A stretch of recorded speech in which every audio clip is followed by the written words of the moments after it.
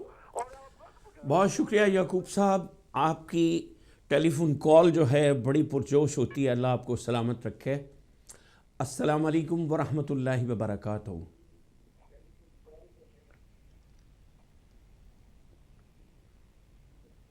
السلام علیکم. شاہد بتاؤں کراچی سے. جی بسم اللہ شاہد صاحب. میں حضور کے بارے میں صرف اتنا پوچھنا چاہوں گا کہ حضور نے جس چیز کے لیے منع کیا تھا یہ بتائیے. اور حضور یہ بگاڑ کہاں پیدا ہوا حضور کی رحلت کے بعد؟ یہ کس نے بگاڑ پیدا کیا اسلام میں؟ یہ تفرقے بازی کہاں سے ہوئی؟ یہ سب یہ جو منافقت وغیرہ سلسلہ شروع ہوا یہ کہاں سے ہوا حضور کے بعد اور کس نے شروع کیا؟ یہ ذرا ضرور بتائیے. انشاءاللہ جی بتاتے ہیں. آپ کا سوال نوٹ کر لیا. جی قبلہ. تو ہم وہ ذکر کر رہے تھے جی ایسے کہ ہجرت کی بات ہم کر رہے ہیں تو اسی پر اگر فوکس رہے ہمارا، جو ہمارے محترم کال کرتے ہیں، تو ہجرت جو ہے ایک تو حبشہ کی ہجرت ہے اور اس کے بعد ہجرت مدینہ جو اہم ترین ہجرت ہے. اور اس کا قرآن مجید نے اس انداز سے بیان فرمایا ہے وَإِذْ يَمْكُرُ بِكَ الَّذِينَ كَفَرُوا لِيُثْبِتُوكَ أَوْ يَقْتُلُوكَ أَوْ يُخْرِجُوكَ وَيَمْكُرُونَ وَيَمْكُرُ اللَّهُ وَاللَّهُ خَيْرُ الْمَاكِرِينَ. فرمایا گیا ہے کہ اس وقت کو یاد کرو جب یہ کفار آپ کے خلاف تدبیر سوچ رہے تھے، اپنے اپنے ہیلے اور فریب کر رہے تھے. اور تدبیر یہ سوچ رہے تھے کہ آپ کو قید کر دیں یا آپ کو قتل کر دیں یا آپ کو جلا وطن کر دیں. اور خدا نے کیا انتظام کیا؟ اور اللہ فرماتے ہیں کہ وَيَمْكُرُونَ وہ اپنا مکر کر رہے تھے، وَيَمْكُرُ اللَّهُ اور اللہ نے بھی اپنی تدبیر بے شک کی. واللہ خیر الماکرین اور اللہ بہترین تدبیر کرنے والا ہے.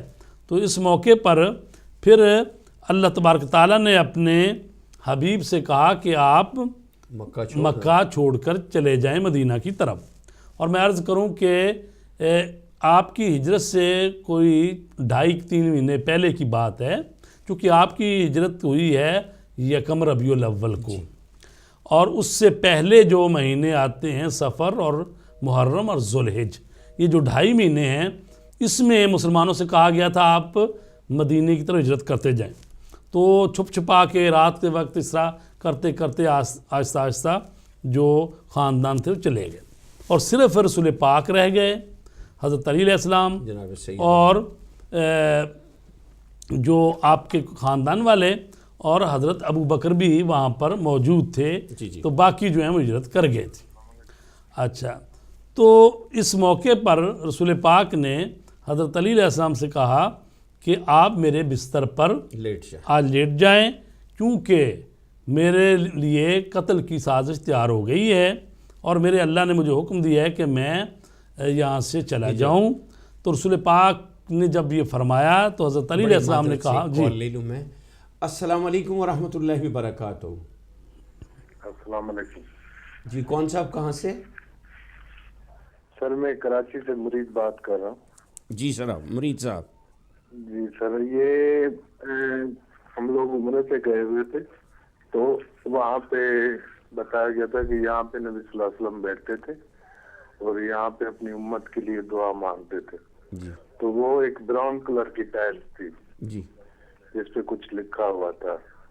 پھر بتایا گیا کہ امام سجاد جب واپس آئے تھے تو اسی ٹائلز پہ بیٹھ کے بتایا تھا کوئی دعا منگوانے آتا تھا تو اپنی حقیقتیں